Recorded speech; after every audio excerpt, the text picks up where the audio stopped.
bu fekkente ni ñoom leen wax daan ko def jàmm mën naa am mais suñ jéemee ñàkk jàngalekat yi mooy musiba am. il faut que ñu avancer tuuti parce que waxtu bi aussi mun ñuy xoj mbirum Guy Marius Sagna nga xam te ni jamono ji mi ngi si yoxoy yoon bokk na si li tax ñu teg ko loxo mooy benn poste bu mu defoon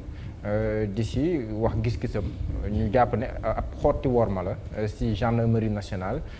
si li mu jàppee ne ñoom dañoo jógee si honneur et patrie dem si déshonneur et parti. donc loolu muy loo xam te ni bokk na si li nga xam te ni moom moo waral ñu teg ko loxo jamono ji ban jàngat si def. mais jaay doole jàngat ma ci def mooy jaay doole parce que nguuru président Macky Sall ci jaay doole rek la nekk parce que loolu xel mënu ko nangu parce que gii waxu fi lu extraordinaire au contraire boo dégloo boo gisee poste bi mu def li mu bind da ngay gis ne sax day kañ gendarmerie maintenant nag. kañ gendarmerie ba noppi identifier un gendarme parce que comme disent les Français une hirondelle ne fait pas le printemps c'est pas parce que Guy Marius Sagna nee na dut na baaraam ci ab gendarme boo am dafa soupçonné ni ci loolu la nekk même bu fekkee ne muy njiital gendarmerie te loolu Sénégalais yëpp koy wax man bokk naa ñi ko wax njiital gendarmerie. le général Moussa Fall. mais le général Moussa Fall bi ñu koy fal mais ñëpp gis nañ ni ak conditions yi ñu ko falee ak ni ñu daaneele ki fi nekkoon et cetera ñëpp gis nañ volonté Macky Sall te lañ doon wax sax ñëw na tey Sénégal a ngi mel ni guerre lañ nekk foo taxaw ñu yore seen i char ñoom gendarme yi foo taxaw am na char gendarme bu taxaw donc lañ doon njort moo am léegi nag duut baaram kooku ŋàññi li muy def bu dee loolu mooy da ngay porter un déshonneur à la gendarmerie ce n'est pas conforme à la vérité. Guy Marius Sagna au contraire man seet naa ne ci sotteem yu bëri da ngay gis muy kañ sunu police ak sunu gendarmerie ci ni ñuy taxawoo ñi nga xam ñoom lañ leen téye mais nag du tee ñu ŋàññi ñenn ci ñoom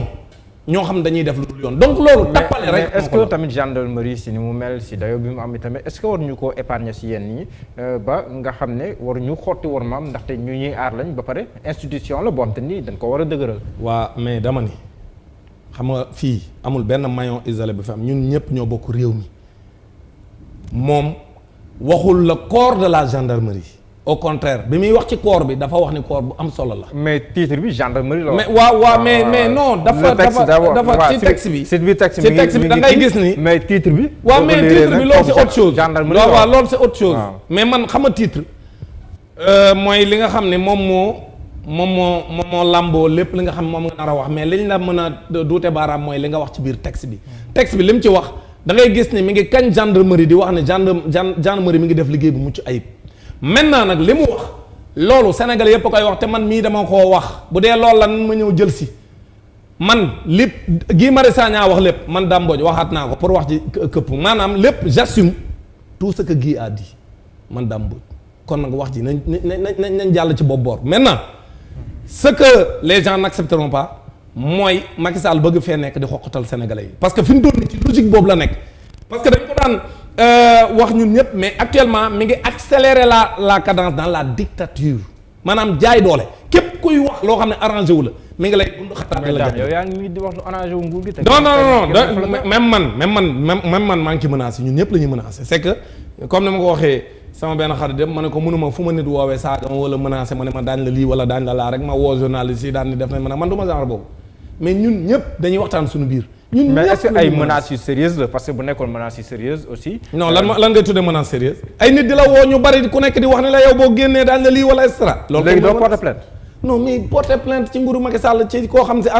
Macky Sall dalaat jàppam noonu boo porter plainte fu muy mujj c'est bu ñu fàtte que Macky Sall mu ne rëj ci suñu justice bi di jàpp ko neex di bàyyi ko neex gendarmerie bi ñuy wax nii baal ma jox la benn exemple mais Bougazelli li mu wax ci gendarmerie moo gën a garaaw li ñuy ji gi même te gii waxu ko comme ñoom ni ñu ko waxee xam nga lu Bougazelli wax dani ñoom gendarme yi ñëw dama jàpp dañ ma proposé ma fay leen 50 millions pour ñu gérer affaire bi mais ça waaye lii lu garaaw la loolu la Bougazelli wax te dara di ko ci ma nga nee toog ci géej waaye di def lu ko neex di joxe ITV ak di nekk di déclarer candidature mais c'est-à-dire réew mi li fi nekk Mohamed il faut ñu ñeme waxante dëgg nguur goo xam ne yow ku ànd ak yow lu ko neex def dara du ko ci fekk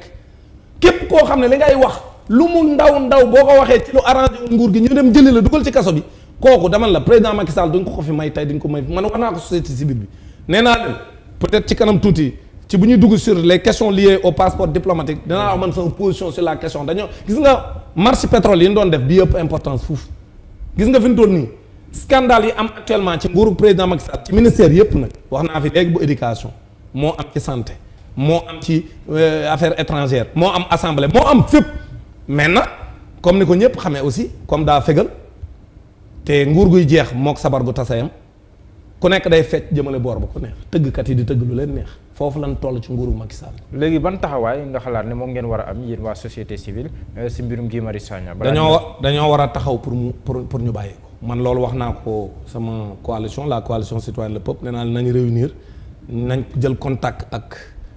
toutes les autres coalitions de la société civile pour ñu taxaw ci ginnaaw Guy Marius Sagna xeex parce que président Macky Sall jaay doole lay def nit na bu lay jaay doole. bul daw di dem ba sës ci mur bi jot na ñu jàmmaarloo ak nguuru président Macky Sall loolu mooy sama position man te loolu laa leen wax ne nañ ko def parce que président Macky Sall réew mi moomu ko donn ko ci maamam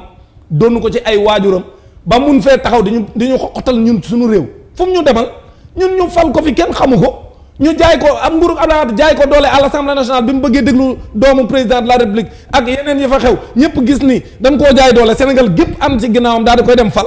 mu ñëw fàll ba noppi di ñu bëgg a jël doole jën ko jox ak sun sañ-sañ ak sun man dinu ko duma kon buñ ko nangoo ñàkk fayda mais tamit république dafa am ay worma yoo xam ne mais yan worma dama ne la nañ ma wax lenn loo xam ne def na ko moom Guy Marius Sagna bu nekk ab institution dafa taxaw aussi war na am ab worma boo xam ne dañ ko war a am jëme si bànqaas boobu dama ne la république dafa bokk institution bu fi ñàkkal sa bopp fayda da ngay nërmeelu ñoom ñooñu nañ xoolaat seen bopp xoolaat seen taxawaay gis nga xamal lu ma lay xamal les forces de défense et de sécurité seen rôle du duma askan bi seen rôle du politigal nguur gi ñoom askan wi lañ fi nekkal kon nag ñoom it bu ñu bëggee nit ñi bañ a xotti seen worma nañ am taxawaay bi askan wi di xaar ci ñoom. FRAPP bokk na seen combat yi ni gën a fësal aussi mooy li ñu tuddee les violences policières ak yooyu loolu saay su ne day mel ni day ñëwaat am na rek benn coow bu récent bu fi ñëw si mbirum Cheikh Niass voilà ni mu ñàkkee bakkanam ak yooyu mu am ay coow yu si am loolu tamit la moo si sa position dara. man sama position mooy liste bi gudd na fi mu toll nii maanaam Cheikh Niass def ci mujj rek. mais nguuru président Macky Sall moom li ñu faat ay bakkan ci biir prison yi ci biir garde à vue yi mais dafa jéggi day wa c'est-à-dire amul benn nguur bu fi am record boobu c'est-à-dire ñoom ñoo baat ce record quoi c'est-à-dire que donc ñun sénégalais yi fii lañ nar a toog ñuy seetaan ñu nuy boom benn par benn li dal Cheikh Niass moo dal ay moroomam yu bari yoo xam ne dee nañ fi nii ci caaxaan waaw léegi man li ma gëm mooy ñun comme ni ma koy waxee ci l'affaire Guy Marius Sagna bii nga xam ñun ñëpp dañ ci war a taxaw ci la ñuy boole waale toutes ces questions liées aux libertés toutes ces questions liées à la sécurité des citoyens dans l'espace Sénégal c'est-à-dire ñun ñu xam ne ñun suñu réew fi mu toll nii mun ñu fi nekk ba noppi nekk en danger man li ma gëm mooy li koy régler mooy taxaw jàmmaarloo ak nguuru président Macky Sall pour loolu dakk parce que li fi am moom moo nekk derrière moom moo instauré un état policier ba nga xam ne fi mu toll nii jaay doole bi dafa ëpp mais xoolal les conditions de garde à vue nu mu mel man bu ma génnee dama ne bu ma ci waxee dañ naan non sa waaye garde à vue bi daa métti ci moom moo tax mu waxee ni mu waxee mais c'est des conditions mais invivables c'est-à-dire que mais dañ lay dugal ci situation yoo xam ne yow alors que yow defoo dara lu dul da nga doon manifester ñu jàpp la ñu teg la ci ay conditions de garde à vue yoo xam doo nelaw doo mën a sax tëdd tàllal say tànk ba noppi tëdd ci ay karo boo nee nañ na ma sama waa kër indil benn basang sax ñu bañ ne dama basang du fi dugg amul dara lu ñu lay may teg la 48 heures foofu bu leen neexee ñuy def retour de parquet def lu leen neex di jaay doole nit ñi boo demee prison également ñu mettre la ci condition yu méttee métti gis nañ fi li ñu fi def Imam Ndaw gis nañ fi également il y a pas longtemps même Guy mii tey defoon nañ ko fi mais c'est inacceptable on l'a fait même à Assane Diouf on l'a fait à beaucoup de gens à Abdou Karim Gueye xoolal bi ñu yóbbu Abdou Karim Gueye ak vraiment nos camarades de la coalition là di leen wàcce ci autoroute bi à 2 heures du matin dem yóbbu leen camp Abdou Diassé di leen dóor di leen këdd mais loolu mais on ne peut plus accepter ça man loolu laa gëm te je l'ai dit à la société civile nee naa leen gis nga nañ doon mobiliser Sénégalais yi ci pétrole bi c'est vrai que c'est un problème très sérieux te kenn mënu ko fee fàtte parce que nguuru Macky Sall maa ngi leen wax toujours ni leen ñu àtte ko ci seen ay moo gën a yomb ci ñoom parce que bu ñu ko àttewul ci seen ay y a pas de délai de prescription bu ñu seen ay jeexee comme 2024 fégal na te mënatu la aaye mënta nekk candidat 2024 bu bëggee nekk candidat 2024 dina gis lu mësta gis. D'accord. Donc loolu moo tax man li ma gëm mooy ñun dañoo war a mobiliser wu par rapport à ce qui est en train de se passer dans ce pays pour que ñu xam ne président Macky Sall ci dictature la nekk di installer le pays ca la nekk nag depuis 2012 mais léegi dafa gën a accélérer la cadence. kon nag taxaw xeex moom jot na. léegi dañuy wax ci mbirum passeport diplomatique yi waaye tam ci geneen wàll parce que bokkul wax ci coowal visa yi parce que bokkul mais ci coowal visa yi la ñuy njëkkee mooy mbirum kilifa. ak Simon tey jii nii rek ñoom ñaar waroon nañ janoo ak le juge d'instruction ñu leen di déglu ci mbir yi nga xam te nii moom lañ leen di toppee fii nii defe naa Seneweb nga njëkk waxee ci mbirum kilifa mais defe naa boobu bi vidéo bu njëkk bi di doogaay génn la mais avec le temps